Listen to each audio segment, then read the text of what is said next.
ಹರಿ ಓಂ ನಮಸ್ತೆ. ನಾನು ದಯಾನಂದ್ ಸಕಲೇಶ್ಪುರ. ಲೈವ್ ಹೋಗ್ತಾ ಇದೆಯಾ? ಕೇಳಿಸ್ತಾ ಇದೆಯಾ? ಚೆಕ್ ಮಾಡ್ಕೊಳ್ಳೋಣ. ಲೈವ್ ಬರ್ತೀಯಾ, ವಾಯ್ಸ್ ಬರ್ತಿದ್ಯಾ ಅಂತ ಚೆಕ್ ಮಾಡ್ಕೊಳ್ಳೋಣ.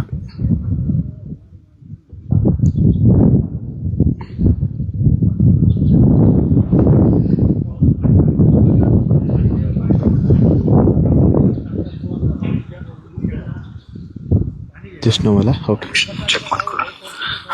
ಬರ್ತಾ ಇದೆ ಅನ್ಸುತ್ತಲ್ಲ, ಕಂಟಿನ್ಯೂ ಇದೆ ಅಲ್ಲ. ಹರಿ ಓಂ ಸ್ನೇಹಿತರೆ, ನಮಸ್ತೆ.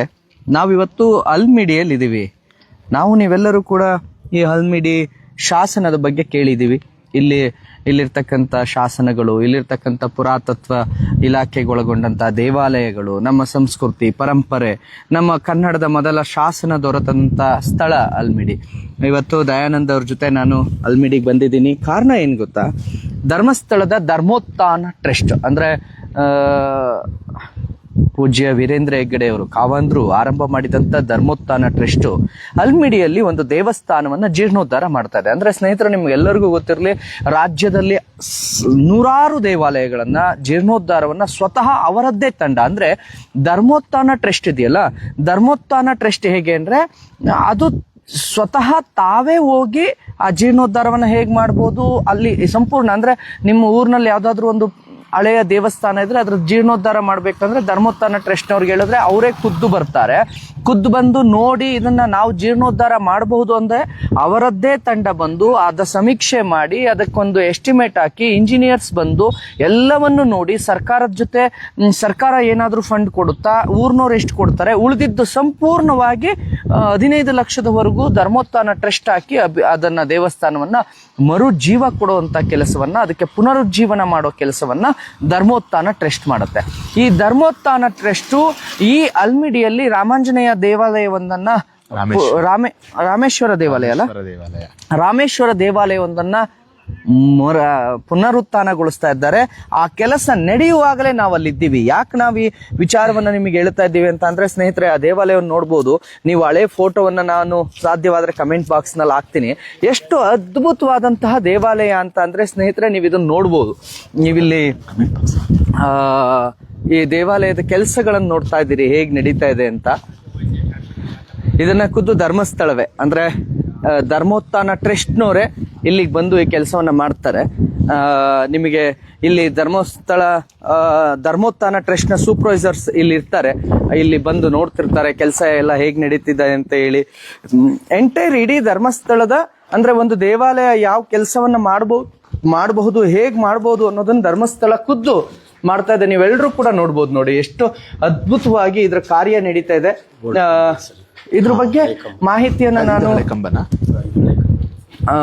ಯಾವುದು ಇದು ಹಳೆ ಕಂಬ, ಇದು ಪುರಾತನ ಕಂಬ. ಹಾ ಸರ್, ನಿಮ್ ಪರಿಚಯ ಜೈಕೀರ್ತಿ ಮೈಕ್ ಕೊಡ್ಬೋದು ಅವರಿಗೆ? ಹಾ, ಖಂಡಿತವಾಗಿ.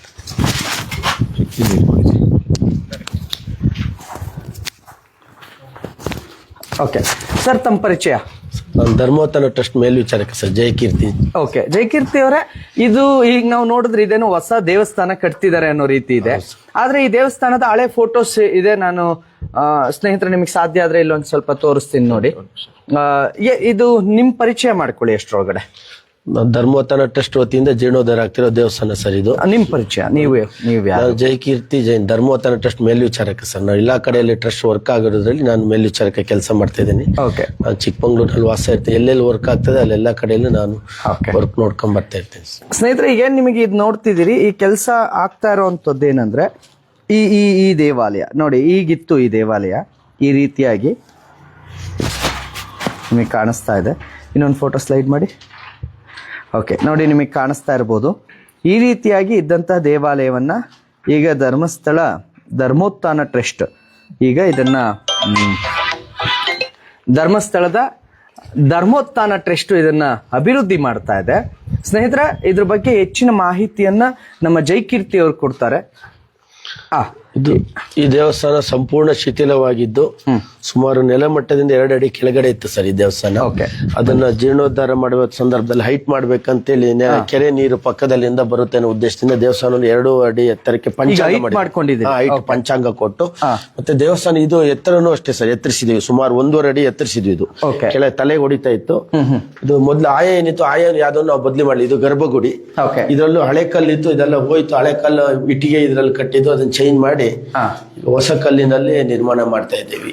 ಗರ್ಭಗುಡಿ, ಸುಖನಾಸಿ, ಅಂತರಾಳ, ಮುಖಮಂಟಪ 4 ಮಾಡಿ ಇದು ಬಂದು ಗರ್ಭಗುಡಿ ಇದು ಸರ್. ಇದು ಫಸ್ಟ್ ಇಷ್ಟು ದೊಡ್ಡದಾಗಿರ್ಲಿಲ್ಲ ಅಲ್ಲ ದೇವಾಲಯ ದೊಡ್ಡದಿತ್ತು ಸರ್. ಇಷ್ಟು ದೊಡ್ಡದಿರ್ಲಿಲ್ಲ ದೇವಸ್ಥಾನ. ಇಷ್ಟೇ ಇತ್ತು ಆಯ, ಇಷ್ಟೇ ಇತ್ತು ಆಯ ಬದಲಿ ಮಾಡ್ಲಿಲ್ಲ ನಾವ್ ಯಾವ್ದನ್ನು. ಎಲ್ಲ ಮೊದ್ಲು ಮರು ನಿರ್ಮಾಣ ಅವರು ಊರಿನವರು ಮಾಡುವಂತ ಸಂದರ್ಭದಲ್ಲಿ ಜಾಗ ಎಲ್ಲ ಒಳಗೆಲ್ಲ ಗೋಡೆ ಎಲ್ಲ ಕಟ್ಟಿ ದೊಡ್ಡ ಚೇಂಜ್ ಮಾಡಿ ಹಾಕಿದ್ರು ಎಲ್ಲ. ಅವ್ರ ಮನಸ್ಸಿಗೆ ಬಂದಾಗ ತಕ್ಕನಾಗಿ ಜೀರ್ಣೋದ್ಧಾರ ಮಾಡ್ಕೊಂಡಿದ್ರು ಮಧ್ಯದಲ್ಲೊಮ್ಮೆ. ಸೊ ಹಾಗಾಗಿ ತುಂಬಾ ಶಿಥಿಲವಾಗಿದ್ದು. ಈಗ ಈ ದೇವಸ್ಥಾನ ನೀವೇನು ಈ ಕಾರ್ಯ ಮಾಡ್ತಾ ಇದ್ದೀರಿ, ಇದಕ್ಕೆ ಇಂಜಿನಿಯರ್ಸ್ ಎಲ್ಲ ಯಾರು ಇದ್ರ ಇದನ್ನ ಬಂದು ನೋಡೋದು? ಈಗ ಈ ದೇವಸ್ಥಾನದ ಇಂಜಿನಿಯರ್ಸ್ ಗಳೆಲ್ಲ ಯಾರು ಇರ್ತಾರೆ? ಇದಾರೆ ನಮ್ಮಲ್ಲಿ ನಿರ್ದೇಶಕರು ನೇಮಿರ್ ಹೆಸರ್ ಅಂತ ಇದ್ದಾರೆ, ಬೆಂಗಳೂರಿನಲ್ಲಿ ಇರ್ತಾರೆ, ಅವರು ಬರ್ತಾ ಇರ್ತಾರೆ. ಆಮೇಲೆ ಸೋಮಶೇಖರ್ ಅಂತೇಳಿ ತುಮಕೂರಿನವ್ರು ಇದ್ದಾರೆ, ಅವರು ಇಂಜಿನಿಯರ್ ನಮ್ಗೆ ಎಲ್ಲ ವರ್ಕ್ ನೋಡ್ಕೊಂತ ಇರ್ತಾರೆ. ಮತ್ತೆ ನಾನು ಟ್ರಸ್ಟ್ ನ ಮೇಲ್ವಿಚಾರಕನ ನಾವು ಎಲ್ಲೆಲ್ಲಿ ವರ್ಕ್ ಆಗ್ತಿರುತ್ತೆ ಅಲ್ಲಿ ನಾನು ವಿಸಿಟ್ ಮಾಡ್ತಾ ಇರ್ತೀವಿ, ನೋಡ್ಕೊಂತ ಇರ್ತೀವಿ. ನಮ್ಮ ಟೀಮ್ ಇರ್ತಾರೆ ಎಲ್ಲೇ ಪ್ರತಿಯೊಂದು ಸೈಟ್ ನಲ್ಲೂ. ನಮ್ದು 6 ಕಡೆ ಪ್ರತಿದಿನ 6 ಕಡೆ ಕೆಲಸ ನಡೀತಾ ಇದೆ. 6 ಕಡೆಯಲ್ಲೂ ನಾವು ಎಲ್ಲೆಲ್ಲಿ ವರ್ಕ್ ಆಗ್ತಿರುತ್ತೆ ಡೈಲಿ ನಮ್ಗೆ ವಾಟ್ಸ್ಆಪ್ ನಲ್ಲಿ ಫೋಟೋ ಕಳಿಸ್ತೀವಿ. ನೀವು ಧರ್ಮೋತ್ಥಾನ ಟ್ರಸ್ಟ್ ಇಂದಾನೇ ಈ ಕಾರ್ಯವನ್ನು ಮಾಡ್ತಾ ಇರೋದು. ಇಲ್ಲಿರೋರಿಗೆಲ್ಲ ಇಲ್ಲಿ ಏನ್ ವರ್ಕ್ ಮಾಡ್ತಿದ್ದಾರೆ ಇವರೆಲ್ಲ ಧರ್ಮೋತ್ಥಾನ ಟ್ರಸ್ಟ್ ವತಿಯಿಂದಾನೇ ಇವರಿಗೆಲ್ಲ ಪೇಮೆಂಟ್. ಇವರು ಹುಬ್ಬಳ್ಳಿ ಧಾರವಾಡದವರು. 6 ಟೀಮ್ ಇದೆ ನಮ್ಮಲ್ಲಿ. ಪ್ರತಿದಿನ ಅವರನ್ನು ಪ್ರತಿದಿನ ಆಫೀಸಿಂದ ಡೈರೆಕ್ಟ್ ಏನ್ ಬೇಕೆಲ್ಲ ವಾಟ್ಸ್ಆಪ್ ಅಲ್ಲಿ ಕಾಲ್ ಕಳ್ಸಿಕೊಡ್ತಾರೆ ನಮ್ಗೆ ಏನ್ ವರ್ಕ್ ಆಗಿದೆ ಅಂತ. ಎವ್ರಿಡೇ ನಾವು ನೋಡ್ಕೊಂತೀವಿ ಏನ್ ವರ್ಕ್ ಆಗ್ತಿದೆ ಅಂತ, ಎಲ್ಲಿ ಬೇಕು, ಏನ್ ಮೆಟೀರಿಯಲ್ ಬೇಕು, ಸ್ಥಳೀಯವಾಗಿ ಸಿಗ್ತಕ್ಕಂಥ ಸಾಮಗ್ರಿ ಸ್ಥಳೀಯವಾಗಿ ತಗೊಂತೀವಿ. ಕಲ್ಲುಗಳವನ್ನೆಲ್ಲ ನಾವು ಬೆಂಗಳೂರಿನಿಂದ ನಮ್ಗೆ ಜಯರಾಮ್ ಗೌಡ ಅಂತಿದ್ದಾರೆ, ಅವರು ಸುಮನಹಳ್ಳಿ ಫ್ಯಾಕ್ಟರಿ ಇದೆ ಅವ್ರದ್ದು, ಅವ್ರು ಕಳಿಸ್ಕೊಡ್ತಾರೆ ನಮ್ಗೆ. ಯಾವ ಅಳತೆ ನಾವು ಕಳಿಸ್ಕೊಟ್ರಾಯ್ತು ಅವರು ನಮ್ಗೆ ಕಳಿಸ್ಕೊಡ್ತಾರೆ. ನಾವು ಅದನ್ನ ಇಲ್ಲಿ ಯಾವ ತರ ಶೈಲಿ ಬೇಕು ಆ ತರದಲ್ಲಿ ಕೆತ್ತನೆ ಮಾಡ್ಕೊಂಡು ನಾವು ಫಿಟ್ಟಿಂಗ್ ಮಾಡ್ತೀವಿ. ನಂತರ ನಮ್ದು ಗೋಪುರ ಅಲ್ಲ, ಅದು ವಿಮಾನ ಗೋಪುರ ಅದನ್ನೆಲ್ಲ ತಮಿಳ್ನಾಡಿನವರು ಮಾಡ್ತಾರೆ, ಕೆಲಸ ಮಾಡ್ತಾರೆ. ಅವರು ವೆಂಕಟೇಶ್ ಅಂತಿದ್ದಾರೆ. ಅವರು ದೇವಸ್ಥಾನ ವಾಸ್ತು ಆಯ ಏನಿದೆ ಅದಕ್ಕೆ ತಕ್ಕನಾಗಿ ಅವರು ಆ ದೇವಸ್ಥಾನ ಶೈಲಿಯಾಗಿ ನಾವು ವಿಮಾನ ಗೋಪುರ ನಿರ್ಮಾಣ ಮಾಡ್ತೀವಿ. ದೇವಸ್ಥಾನ ಆದ್ಮೇಲೆ ಮೇಲ್ಛಾವಣಿಗೆ ನಾವು ಪುರಾತನ ಶೈಲಿಯಲ್ಲೇ ಚುರ್ಕಿಯ ಕೆಲಸ ಅಂತ ಮಾಡ್ತೀವಿ. ಚುರ್ಕೆ ಇಟ್ಟಿಗೆ ಚೂರು, ಸುಣ್ಣ, ಅಳಲೆಕಾಯಿ, ಬಿಲ್ಪತ್ರೆಕಾಯಿ, ಲೋಳಿಸರ ಅದನ್ನೆಲ್ಲವನ್ನು ಜಜ್ಜಿ ಅದನ್ನ ಹಾಕಿ ಚುರ್ಕೆ ಮಾಡಿ ಒಂದು 15 ದಿವಸ ಅದನ್ನ ದಮಸ್ ಮಾಡಿ ಚುರ್ಕೆ ಸೆಟ್ ಮಾಡ್ತೀವಿ ನಾವು ಅದನ್ನ. ತುಂಬಾ ಚೆನ್ನಾಗಿದೆ. ಅಂದ್ರೆ ಇದು ಎಂಟೈರ್ ಈ ಕೆಲಸವನ್ನ ಧರ್ಮೋತ್ಥಾನ ಟ್ರಸ್ಟ್ ಅವರೇ ನಿಂತ್ಕೊಂಡು ಮಾಡಿಸ್ತಾ ಇರುವಂತದ್ದು ಇದೆಯಲ್ಲ. ಅಂದ್ರೆ ಒಂದು ಗ್ರಾಮದಲ್ಲಿ ಒಂದು ದೇವಸ್ಥಾನ ಪುನರ್ ಇದಾಗಬೇಕು, ಅದಕ್ಕೆ ಜೀರ್ಣೋದ್ಧಾರ ಆಗಬೇಕು ಅಂತ ಅಂದಾಗ ಧರ್ಮಸ್ಥಳ ಮಾಡ್ತಾ ಇರ್ತಕ್ಕಂಥ ಈ ಕೆಲಸ ನಿಜಕ್ಕೂ ತುಂಬಾ ಅದ್ಭುತವಾದಂತಹ ವರ್ಕ್. ನೀವು ನೋಡ್ಬೋದು ಹೇಗೆ ಕೆಲಸ ನಡೀತಿದೆ ಅಂತ ಹೇಳಿ. ಯಾಕೆ ಇದನ್ನ ನಾವು ಇಲ್ಲೇ ಬಂದು ತೋರಿಸ್ತಿದ್ದೀವಿ ಅಂತ ಅಂದ್ರೆ ಒಂದು ಕ್ಷೇತ್ರ, ಒಂದು ಧರ್ಮಸ್ಥಳ ಕ್ಷೇತ್ರ ಏನ್ ಮಾಡಬಹುದು, ಏನ್ ಮಾಡ್ತಿದೆ ಅನ್ನೋದು ಜನರಿಗೆ ಗೊತ್ತಾಗ್ಬೇಕಲ್ಲ. ಇಲ್ಲ ಅಂತ ಅಂದ್ರೆ ಜನರಿಗೆ ಅದರ ಬಗ್ಗೆ ಮಾಹಿತಿನೇ ಇರೋದಿಲ್ಲ. ತುಂಬಾ ಜನಕ್ಕೆ ಧರ್ಮಸ್ಥಳ ಏನ್ ಮಾಡ್ತಿದೆ ಅಂತ ಕೇಳ್ತಿರ್ತಾರೆ. ಹಾಗಾಗಿ ದಯಾನಂದ್ ಜಿ ಅವರೇ, ಟೀಮ್ ಇದೆ ಅಂತಂದ್ರೆ ಒಂದೊಂದು ಟೀಮಲ್ಲಿ ಎಷ್ಟು ಜನ ಇರ್ತಾರೆ? 10 ಜನ ಇರ್ತಾರೆ ಸರ್. 10 ಜನ ಇರ್ತಾರೆ. ಹೌದು. ಅವರಿಗೆ ಇರ್ಲಿಕ್ಕೆ ವ್ಯವಸ್ಥೆ ಎಲ್ಲ ಸ್ಥಳೀಯರ ವ್ಯವಸ್ಥೆ ಮಾಡಿ ಕೊಡ್ತಾರೆ. ನಾವು ಡೈಲಿ ವಾಚ್ ಮಾಡ್ತೀವಿ. ಅವ್ರದ್ದು ಪ್ರೆಸೆಂಟ್ ಹಾಜರಾತಿ ಎಲ್ಲ ತಗೊಂಡು ಪ್ರತಿದಿನ ನಮ್ಗೆ ಆಫೀಸಿಗೆ ಲೆಕ್ಕ ಕಳಿಸ್ಕೊಡ್ತಾರೆ. ಅವರು ಎಲ್ಲ ಮ್ಯಾನೇಜ್ ಮಾಡಿ ತಿಂಗಳಿಗೊಮ್ಮೆ ಅವರಿಗೆ ಪೇಮೆಂಟ್ ಮಾಡ್ತೀವಿ. ಅವ್ರು ಊರಿಗೆ ಹೋದಾಗ ಹೋಗಿ ಬರ್ತಾರೆ, ತಿಂಗಳಿಗೊಮ್ಮೆ ಊರಿಗೆ ಹೋಗಿ ಬರ್ತಾರೆ. ಒಂದು ದೇವಸ್ಥಾನ ಕಂಪ್ಲೀಟ್ ಆಗಕ್ಕೆ ಎಷ್ಟು ವರ್ಷಗಳು ಅಥವಾ ತಿಂಗಳುಗಳು ಬೇಕು? ನಾವು ಹಂತವಾಗಿ ಕೆಲಸ ಮಾಡ್ತೀವಿ ಸರ್. ಫಸ್ಟ್ ಒಮ್ಮೆ ಪಂಚಾಂಗ ಮಾಡಿ ಸೆಟ್ ಆಗಕ್ಕೆ ಬಿಡ್ತೀವಿ 1 ತಿಂಗಳು 2 ತಿಂಗಳು. ಒಂದು ಟೀಮ್ಗೆ ವರ್ಷದಲ್ಲಿ 2 ಇಂದ 3 ದೇವಸ್ಥಾನ ಟಾರ್ಗೆಟ್ ಕೊಡ್ತೀವಿ ಸರ್ ನಾವು. ಹೌದಾ? ವರ್ಷದಲ್ಲಿ 2 ಇಂದ 3 ದೇವಸ್ಥಾನ ಒಂದು ಟೀಮ್ ಮಾಡ್ತಾರೆ ನಮ್ದು. ಪ್ರತಿ ವರ್ಷ ನಾವು ಸರಾಸರಿಯಾಗಿ ಒಂದು 10 ರಿಂದ 12 ದೇವಸ್ಥಾನ ಜೀರ್ಣೋದ್ಧಾರ ಮಾಡ್ತೀವಿ ನಾವು ವರ್ಷಕ್ಕೆ. ನಮ್ಗೆ ಅರ್ಜಿ ಸರಿ ಸುಮಾರು ಒಂದು 18 ರಿಂದ 20 ಅರ್ಜಿ ಬರ್ತದೆ. ಆ ಅರ್ಜಿಯಲ್ಲಿ ನಾವು ಸಮರ್ಪಕವಾಗಿದ್ದು ನಮ್ಮ ಸಂಸ್ಥೆ ನೀತಿ ನಿಯಮಗಳಾಗಿದ್ರೆ ಅದನ್ನ ತಗೊಂತೀವಿ. ಎಷ್ಟು ತಗೊಂತೀವಿ ಅದನ್ನ ಪ್ರತಿ ವರ್ಷದಾದಾಗ ಸರ್ಕಾರಕ್ಕೆ ಹೋಗುತ್ತೆ. ಅದು ಸರ್ಕಾರದಿಂದ ಎಲ್ಲ ಸ್ಯಾಂಕ್ಷನ್ ಆಗಿ ಬರೋ ನಮ್ಗೆ ಅರ್ಜಿ ಬಂದಲ್ಲಿಂದ ದೇವಸ್ಥಾನ ಕೆಲಸ ಹಿಡಿಲಿಕ್ಕೆ ಸುಮಾರು 1.5 ರಿಂದ 2 ವರ್ಷ ಆಗ್ತದೆ. ಕೆಲಸ ಸ್ಟಾರ್ಟ್ ಮಾಡಿದ 1.5-2 ವರ್ಷದಲ್ಲಿ ನಾವು ಕೆಲಸ ಮುಗಿಸ್ಕೊಡ್ತೀವಿ. ಕೂಡಲೇ ಅವರು ಕುಂಭಾಭಿಷೇಕ ಮಾಡಿ ಪೂಜೆ ಕೈಂಕರ್ಯಗಳು ನೆರವೇರಿಸ್ಕೊಂಡು ಹೋಗ್ತಾರೆ. ಸ್ನೇಹಿತರೆ, ನೀವೇನ್ ನೋಡ್ತಾ ಇದ್ದೀರಿ, ಇದು ಧರ್ಮಸ್ಥಳ ಖುದ್ದಾಗಿ ಮಾಡುವಂತದ್ದು. ಅಂದ್ರೆ ಧರ್ಮಸ್ಥಳದ್ದೇ ಒಂದು ತಂಡ, ಧರ್ಮಸ್ಥಳದ್ದೇ ಧರ್ಮೋತ್ಥಾನ ಅನ್ನೋ ಟ್ರಸ್ಟ್ ನ ವತಿಯಿಂದ ಅವರೇ ಖುದ್ದು ನಿಂತು ಮಾಡಿಸುವ ದೇವಾಲಯದ ಮಾಹಿತಿ. ಗ್ರಾಮಸ್ಥರು ತಾವೇ ಮಾಡಿಕೊಳ್ಳುವ ದೇವಸ್ಥಾನಕ್ಕೆ ಹೋಗಿ ಅರ್ಜಿ ಸಲ್ಲಿಸಿ ಹಣದ ಇದನ್ನ ತೆಗೆದುಕೊಳ್ತಾರೆ, ಹಣದ ರೂಪದಲ್ಲಿ ಸಹಾಯವನ್ನ ತೆಗೆದುಕೊಳ್ತಾರೆ. ಅದು ಬೇರೆ. ಆ ರೀತಿ ಹಣ ಸಹಾಯ ಮಾಡಿರ್ತಕ್ಕಂಥ ದೇವಾಲಯಗಳು 12,000ಕ್ಕೂ ಹೆಚ್ಚು ದೇವಾಲಯಗಳಿಗೆ ಶ್ರೀ ಕ್ಷೇತ್ರದಿಂದ ಜೀರ್ಣೋದ್ಧಾರಕ್ಕೆ ಹಣ ಸಹಾಯ ಹೋಗಿದೆ. ಅದರ ವೆಚ್ಚ ಸರಿಸುಮಾರು 140 ಕೋಟಿ ಆಗುತ್ತೆ. ಇದು ಒಂದು ಇವರೇ ಅಂದ್ರೆ ಧರ್ಮೋತ್ಥಾನ ಟ್ರಸ್ಟ್ ಏನಿದೆ, ಆ ಧರ್ಮೋತ್ಥಾನ ಟ್ರಸ್ಟೇ ಖುದ್ದು ನಿಂತು ಜೀರ್ಣೋದ್ಧಾರ ಮಾಡೋದು. ಇದುವರೆಗೂ 300 ದೇವಾಲಯಗಳನ್ನ ಇವರು ತಾವೇ ಖುದ್ದು ನಿಂತು ಇವರದ್ದೇ ತಂಡ. ಅಂದ್ರೆ ಯಾಕೆ ನೀವೇ ಮಾಡ್ತೀರಿ ಇದನ್ನ? ಅಂದ್ರೆ ಅದು ನಮಗೆ ಸರ್ಕಾರದಿಂದನೂ ಈ ತರ ಚೇಂಜ್ ಮಾಡ್ಲಿಕ್ಕೆ ಅವಕಾಶ ಇರೋದಿಲ್ಲ. ಮತ್ತೆ ಅನುಭವ ಬಹಳ ಮುಖ್ಯವಾಗಿ, ಕೆಲಸಗಾರರು ನೋಡ್ಲಿಕ್ಕೆ ಚಿಕ್ಕದಾಗಿರ್ತಾರೆ. ಇವರು 10-12 ವರ್ಷನೇ ನಮ್ಮಲ್ಲಿ ಕೆಲಸ ಮಾಡಿರ್ತಾರೆ. ನಮ್ಮ ಧರ್ಮೋತ್ಥಾನ ಟ್ರಸ್ಟ್ ನ ನಿಯಮ ಏನಂದ್ರೆ, ಐತಿಹಾಸಿಕ ಹಿನ್ನೆಲೆ ಹೊಂದಿರುವ ಶಿಲ್ಪಕಲೆ ಸೌಂದರ್ಯವುಳ್ಳ ಶಿಥಿಲಗೊಂಡಿರುವ ಶಿಲಾ ದೇಗುಲಗಳ ಸಂರಕ್ಷಣೆ, ನವೀಕರಣ ಇಲ್ಲ. ನಾವಿಲ್ಲಿ ಕೆಲವು ಹೋದಲ್ಲಿಗೆ ಮಾತ್ರ ನಾವು ಉದಾಹರಣೆ ಈ ದೇವಸ್ಥಾನ ಅಲ್ಮಿಡಿ ದೇವಸ್ಥಾನ, ಈ ಮಧ್ಯದ 4 ಕಂಬ ಏನಿದೆ ಇದು ಮಾತ್ರ ಹಳೆದನ್ನು ಉಳಿಸ್ಕೊಂಡಿದ್ದೇವೆ. ಮತ್ತೆಲ್ಲ ಅದು ಹಾಳಾಗಿ ಹೋಗಿತ್ತು, ನಶಿಸಿ ಹೋಗಿದ್ರಿಂದ ಅದಕ್ಕೆ ಹೊಸ ಕಲ್ಲು ಹಾಕಿದ್ದೇವೆ. ಇದು ಹಳೆಯದಾ? ಇದು 4 ಕಂಬನು ಹಳೆಯದು ನೋಡಿ. ಈ ಕಂಬಗಳು ಹಳೆಯದು. ಆ ಉದ್ದೇಶದಿಂದ ನಾವು ಯಾವುದೇ ಇದನ್ನು ನಾವು ಕಾಂಟ್ರಾಕ್ಟ್ ಕೊಡುವುದಿಲ್ಲ. ನೀವು ಉಳಿಸಿಕೊಳ್ಳೋ ಪ್ರಯತ್ನ ಜಾಸ್ತಿ ಮಾಡ್ತೀವಿ. ಹಳೆದನ್ನೇ ಹಳೆದಾಗಿ ಉಳಿಸ್ಕೊಂತೀವಿ.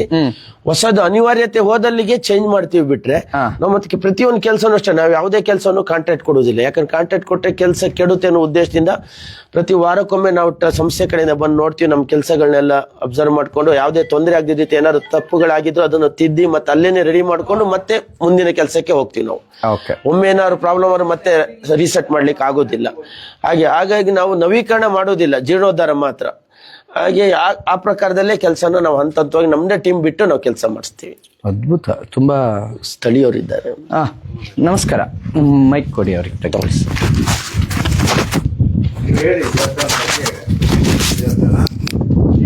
ನಿಮ್ಮ ಹೆಸರು? ಶಿವಕುಮಾರ್ ಅಂತ. ಹೇಗಿತ್ತು ಮುಂಚೆ ದೇವಸ್ಥಾನ? ಇದು ಎಲ್ಲ ಹಳೆದಾಗಿ ನೋಡಿದ್ರಲ್ಲ ಫೋಟೋದಲ್ಲಿ, ಎಲ್ಲ ಹಳೆದಿತ್ತು, ಬಿದ್ದವಂಗಿತ್ತು. ಆದ್ರೆ ಎಲ್ಲ ಪೂರ್ತಿ ಶೀತ ಆಗಿ. ನಿಮಗೆ ಹೇಗೆ ಗೊತ್ತಾಯ್ತು ಧರ್ಮಸ್ಥಳದವರು ಈ ತರ ಎಲ್ಲ ಕೆಲಸ ಮಾಡ್ತಾರೆ ಅಂತ? ಒಬ್ಬ ಭುವನೇಶ್ ಅಂತ ಅಲ್ಲಿ ಅಂಬ್ಳಿಯಲ್ಲಿ ಕೆಲಸ ಮಾಡ್ತಿದ್ರಲ್ಲ, ಅಲ್ಲಿ ನೋಡ್ಬಿಟ್ಟು ಅವನು ಪಕ್ಕದ ಊರಲ್ಲಿ ಅವ್ರ ಹೆಸರು ಗೊತ್ತಿಲ್ಲ, ಅವ್ರನ್ನ ಮೀಟ್ ಮಾಡಿ ಜಯಕೀರ್ತಿ ಅವ್ರನ್ನ ಮೀಟ್ ಮಾಡಿ ಕರ್ಕೊಬಂದು ಈ ತರ ಎಲ್ಲ ಮಾಡ್ಸಿದ ಅವನೇ ನಮ್ಮ ಫ್ರೆಂಡು ಭುವನೇಶ್. ಬನ್ನಿ, ಕೆಲವು ಇಲ್ಲಿ ಕೆಲಸ ಮಾಡುವಂತವ್ರು ಅಂದ್ರೆ ಈ ಕೆಲಸದಲ್ಲಿ ನಿಪುಣ ಇರುವಂತವ್ರು ಇದ್ದಾರೆ, ಅವ್ರು ಮಾತಾಡ್ಸೋಣ. ಅವರು ಎಷ್ಟು ವರ್ಷದಿಂದ ಮಾಡ್ತಾ ಇದ್ದೀರಾ? ಏನು? ಪುನೀತ್ ಕೆರಳಿ ಅಂತ. ಹೌದು. ಚೆನ್ನಾಗಿದ್ದೀರಾ? ಸ್ನೇಹಿತರೆ, ಒಟ್ಟಾರೆ ನಾನು ಹೇಳೋದೇನು ಅಂತ ಅಂದ್ರೆ, ಇಂತಹ ಕೆಲಸಗಳಿಗೆ ನಿಮ್ಮೆಲ್ಲರ ಪ್ರೋತ್ಸಾಹ ಬೇಕಾಗುತ್ತೆ. ಯಾರು ಈ ವಿಡಿಯೋ ನೋಡ್ತಾ ಇದ್ದೀರಲ್ಲ, ನೀವು ಯಾರು ವಿಡಿಯೋ ನೋಡ್ತಿರೋ ಈ ವಿಡಿಯೋಗಳನ್ನ ಅತಿ ಹೆಚ್ಚಾಗಿ ಇನ್ನೊಬ್ಬರಿಗೆ ಹಂಚುವ ಮೂಲಕ, ಅಂದ್ರೆ ನಿಮ್ಮ ಕರ್ತವ್ಯ ಏನು? ಕೇವಲ ಧರ್ಮಸ್ಥಳದ ಬಗ್ಗೆ ಕೆಟ್ಟದನ್ನ ಯಾರು ಮಾಡ್ತಿದ್ದಾರೋ, ಅಪಪ್ರಚಾರ ಮಾಡ್ತಿದ್ದಾರೋ ಆ ವಿಚಾರಗಳನ್ನ ಜನರಿಗೆ ತಲುಪಿಸೋ ಕೆಲಸವನ್ನ ಧರ್ಮಸ್ಥಳದ ವಿರೋಧಿಗಳು ಮಾಡ್ತಾ ಇದ್ರೆ, ಒಂದು ದೇವಸ್ಥಾನ, ಒಂದು ಧರ್ಮಸ್ಥಳ ಏನೆಲ್ಲ ಕಾರ್ಯವನ್ನ ಮಾಡ್ತಿದೆ ಅನ್ನೋದನ್ನ ನಾವು ನೀವು ಹಂಚುವ ಕೆಲಸವನ್ನ, ಅಂದ್ರೆ ಸಮಾಜಕ್ಕೆ ತಿಳಿಸುವ ಕೆಲಸವನ್ನ ನಾವು ನೀವು ಮಾಡಬೇಕು. ಯಾಕೆ ಅಂತಂದ್ರೆ ಒಳ್ಳೇದು ಅತಿ ಹೆಚ್ಚು ಜನರಿಗೆ ಗೊತ್ತಾಗಬೇಕೆ ಹೊರತು ಸುಮ್ಮನೆ ವಿನಾಕಾರಣ ಅಪಪ್ರಚಾರಗಳಲ್ಲ. ಧರ್ಮಸ್ಥಳ ಅನ್ನುವ ಒಂದು ಕ್ಷೇತ್ರ ಇವತ್ತು ನಾಡಿನ ಅನೇಕ ಭಾಗಗಳಲ್ಲಿ ಕೆಲಸ ಮಾಡ್ತಾ ಇದೆ. ಧರ್ಮೋತ್ಥಾನ ಅಂದ್ರೆ ಧರ್ಮವನ್ನ ಪುನರುಜ್ಜೀವನಗೊಳಿಸುವ ಕೆಲಸವನ್ನ ಮಾಡ್ತಾ ಇದೆ. ನಮ್ಮ ಸನಾತನ ಧರ್ಮ ಪರಂಪರೆ, ಅದರ ಕ್ಷೇತ್ರದ ಎಲ್ಲ ಅಂದ್ರೆ ದೇವಾಲಯಗಳನ್ನ ಪುನರುಜ್ಜೀವನಗೊಳಿಸುವಂತ ಕೆಲಸ ಮಾಡ್ತಾ ಇದೆ. ಈ ಕೆಲಸ ಮಾಡ್ತಾ ಇರ್ತಕ್ಕಂಥ ಧರ್ಮಸ್ಥಳದ ಧರ್ಮೋತ್ಥಾನ ಟ್ರಸ್ಟ್ ಜೊತೆ, ವೀರೇಂದ್ರ ಹೆಗ್ಗಡೆ ಅವರ ಜೊತೆ ನಾವು ನೀವು ನಿಲ್ಬೇಕಾಗಿರುವಂತದ್ದು, ಅವರ ಜೊತೆ ಸದಾಕಾಲ ಪೂಜ್ಯ ಕಾವಂದರ್ ಜೊತೆ ನಿಲ್ಬೇಕಾಗಿರೋದು ನಿಮ್ಮ ಕರ್ತವ್ಯ ಆಗಿರೋದ್ರಿಂದ ನಾವು ನೀವು ಮಾಡ್ಬೇಕಾಗಿರೋ ಕರ್ತವ್ಯ ಕೆಲಸ ಏನು ಅಂತ ಅಂದ್ರೆ, ಇಂಥ ವಿಚಾರಗಳನ್ನ ಜನರ ಜೊತೆ ಹಂಚಿಕೊಳ್ಳೋದು, ಆ ಕೆಲಸ ಏನ್ ಮಾಡ್ತಿದೆ ಅನ್ನೋದನ್ನ ತಿಳಿಸೋದು. ಸ್ನೇಹಿತರೆ, ಈ ಕೆಲಸ ಏನು ಇವತ್ತು ಈ ವರ್ಕ್ ಏನ್ ಮಾಡ್ತಿದ್ದಾರೆ, ಈ ವರ್ಕ್ ಅಷ್ಟು ಸುಲಭ ಏನಲ್ಲ. ಹೇಳ್ತಾರಲ್ಲ, ಅಂದ್ರೆ ಆ ಒಂದು ಟ್ರಸ್ಟ್ ಅನ್ನ ಮಾಡಿ ಅದರಿಂದ ಮೇಲ್ವಿಚಾರಣೆ ಮಾಡಿಕೊಂಡು ಎಲ್ಲಾ ರೀತಿಯ ಅಂದ್ರೆ ಇದಕ್ಕೆ ಸ್ನೇಹಿತರೆ ನಾನೇನ್ ಹೇಳ್ತಾ ಇದ್ದೀನಿ ಅಂತಂದ್ರೆ, ಪ್ರತಿಯೊಬ್ರು ಈ ವಿಡಿಯೋ ಶೇರ್ ಮಾಡಿ. ನಾನು ನಿಮಗೆ ಯಾವ ವಿಚಾರವನ್ನ ತಿಳಿಸ್ತಾ ಇದ್ದೀನಿ ಅಂತ ಅಂದ್ರೆ, ನಾವೊಂದು ಮನೆ ಕಟ್ತೀವಿ ಅಂತ ಅಂದ್ರೆ ಅದಷ್ಟು ಸುಲಭ ಅಲ್ಲ. ಆದ್ರೆ ಒಂದು ದೇವಾಲಯವನ್ನ ಪುನರುಜ್ಜೀವನಗೊಳಿಸೋದು ಅಂತ ಅಂದ್ರೆ ಅದು ಎಷ್ಟು ಒಂದು ರೀತಿಯಲ್ಲಿ ಸವಾಲುಗಳಿರ್ತವೆ ಅಂದ್ರೆ ಆ ಎಲ್ಲ ಸವಾಲುಗಳನ್ನ ಮೀರಿ ಇವತ್ತು ಈ ದೇವಾಲಯವನ್ನ ಮಾಡ್ತಾ ಇದ್ದಾರೆ. ಹತ್ತಿರ ಧರ್ಮಸ್ಥಳದಿಂದ ಈ ದೇವಾಲಯಕ್ಕೆ 15 ಲಕ್ಷ ಹಣ ಇದಕ್ಕೆ ಬಿಡುಗಡೆ ಆಗಿದೆ. 15 ಲಕ್ಷ ಹಣ ಬಿಡುಗಡೆ ಆಗಿದೆ ಅಲ್ಲ, ಇದು ಎಷ್ಟು ಬಿಡುಗಡೆ ಆಗಿದೆ? 15 ಲಕ್ಷ ಧರ್ಮಸ್ಥಳದಿಂದ. ಧರ್ಮಸ್ಥಳದಿಂದ 15 ಲಕ್ಷ. 15 ಲಕ್ಷ ನಮ್ಮ ಧರ್ಮೋತ್ಥಾನ ಟ್ರಸ್ಟ್ಗೆ ನೀವು ಮಾಡ್ತೀವಿ ಅಂತ ಹೊರಟ್ರೆ ಆಗ ಪುರಾತತ್ವ ಕೊಡ್ತಾರೆ. ಅವರಾಗಿ ಇನಿಷಿಯೇಟ್ ತಗೊಂಡೆಂತೂ ಎಲ್ಲೂ ಮಾಡಿರುವಂತದ್ದು ನಮಗೆ ಉದಾಹರಣೆ ಇಲ್ಲ. ಧರ್ಮಸ್ಥಳ ಇನಿಷಿಯೇಟ್ ತಗೊಂಡು ಇದನ್ನ ಮಾಡ್ತೀವಿ ಅಂತ ಅಪ್ಲಿಕೇಶನ್ ಹಾಕಿದಾಗ ನಿಮ್ದು 15 ಲಕ್ಷ, ಅವ್ರದ್ದು 15 ಲಕ್ಷ, ಅಲ್ಲಿಗೆ ಇದೊಂದು 30-33 ಲಕ್ಷದಲ್ಲಿ ಮುಗಿಯುತ್ತೆ. ಇನ್ನೊಂದು ನಮ್ದು ಸಂಸ್ಥೆ ಈಗ ಇದ್ರ ಟೋಟಲ್ ಬಜೆಟ್ ಎಷ್ಟು? 36 ಲಕ್ಷ. ಅಲ್ಲಿಗೆ 6 ಲಕ್ಷ ಇಲ್ಲಿ ಗ್ರಾಮಸ್ಥರು ಒಂದು ಟ್ರಸ್ಟ್ ಮಾಡ್ಕೊಂಡು ಕಟ್ಟಿದ್ದಾರೆ. 15 ಲಕ್ಷ ನಮ್ದು, 15 ಲಕ್ಷ ಪುರಾತತ್ವ ಇಲಾಖೆದು. ನಮ್ದು 40-40-20 ಯೋಜನೆ ಅನುಪಾತದಲ್ಲಿ ಬರ್ತದೆ 100 ಇದರಲ್ಲಿ. ಸ್ನೇಹಿತರೆ, ಇಂಥ ವಿಚಾರಗಳಿಗೆ ನಾವು ಸದಾ ಕಾಲ ಬೆಂಬಲವಾಗಿರ್ಬೇಕು. ಫೈನಲ್ ನಾನು ಶಶಿ ಅವರು ಆಲ್ಮೋಸ್ಟ್ ಅಲ್ಲಿಗ 168ನೇ ದೇವಸ್ಥಾನನ ಕಂಪ್ಲೀಟ್ ಮಾಡಿದೀವಿ. ಇನ್ನು 120-130 ದೇವಸ್ಥಾನಗಳಿಗೆ ಹೋಗ್ಲಿದ್ದೇವೆ. ನಿಮ್ಮ ಎಲ್ಲರೂ ಬೆಂಬಲ ಸದಾ ಇರಬೇಕು. ವಿಡಿಯೋಗಳನ್ನು ನೋಡಿದಂತರು ಶೇರ್ ಮಾಡಿ, ಹಾಗೆ ನಿಮ್ಮ ಅಭಿಪ್ರಾಯಗಳನ್ನ ಕಮೆಂಟ್ ಮುಖಾಂತರ ತಿಳಿಸಿ. ಶಶಿ ಅವರು ನೀವೇನ್ ಹೇಳ್ತೀರಾ? ಒಂದೆರಡು ಮಾತು ಹೇಳಿ. ನಿಜವಾಗ್ಲೂ ಖುಷಿ ಅನ್ಸುತ್ತೆ. ನಾವು ಈ ಒಂದು ಕೆಲಸನ ಕೈಗೆತ್ಕೊಳ್ಳೋಕೆ ಮುಂಚೆ ಏನೋ ನಾರ್ಮಲ್ ಆಗಿ ಆಗ್ಬಿಡುತ್ತೆ, 290 ದೇವಸ್ಥಾನಗಳು ಹೋಗ್ಬೋದು ಅನ್ಕೊಳ್ತಿದ್ವಿ. ನಿಜವಾಗ್ಲೂ ಆಗಿಲ್ಲ. ನಿಜವಾಗ್ಲೂ ಕಷ್ಟ ಇದೆ. ಹಾಗೆ ಈ ಒಂದು ದೇವಾಲಯಗಳನ್ನ ಏನು 290-300 ದೇವಾಲಯಗಳನ್ನ ನಾವು ಹೋಗಿ ಅಂತೂ ದರ್ಶನ ಮಾಡಕ್ ಆಗ್ತಿಲ್ಲ. ಈ ಒಂದು ಒಳ್ಳೆ ಕೆಲಸದಲ್ಲಿ ಕೈಗೆತ್ಕೊಂಡು ನಾವು ಆ ದೇವಾಲಯಗಳನ್ನ ಕೂಡ ನಾವು ದರ್ಶನ ಮಾಡಕ್ ಹೊರಟಿದೀವಿ. ನಿಜವಾಗ್ಲೂ ನಮ್ಗೆ ಇದು ಫಸ್ಟ್ ಟೈಮ್. ನಮ್ಗೆ ಈ ಒಂದು ದೇವಾಲಯ ಯಾವ ರೀತಿ ಕಟ್ತಾ ಇದಾರೆ ಅಂತ ನೋಡಿದ್ದು ಫಸ್ಟ್ ಟೈಮು. ನಿಜವಾಗ್ಲೂ ಖುಷಿ ಅನ್ಸುತ್ತೆ. ಒಂದು ಒಳ್ಳೆಯ ಕೆಲಸಕ್ಕೆ ಕೈಗೆತ್ಕೊಂಡಿದೀವಿ. ದಯವಿಟ್ಟು ಎಲ್ಲರೂ ಸಪೋರ್ಟ್ ಮಾಡಿ, ಈ ಒಂದು ನಮ್ಗೆ ಬೆಂಬಲಿಸಿ ಅಂತ ಈ ಸಂದರ್ಭದಲ್ಲಿ ನಾನು ಕೇಳ್ಕೊಳ್ತಾ ಇದ್ದೀನಿ.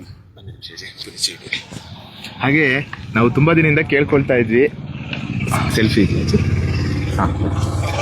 ತುಂಬಾ ದಿನದಿಂದ ಕೇಳ್ಕೊಳ್ತಾ ಇದ್ವಿ, ಪುನೀಜಿ ನಮ್ ಜೊತೆ ಬನ್ನಿ ಅಂತ. ತುಂಬಾ ಕಾರಣಾಂತರಗಳಿಂದ ಕೋರ್ಟು, ಕೇಸು ಇವೆಲ್ಲ ಇರೋದ್ರಿಂದ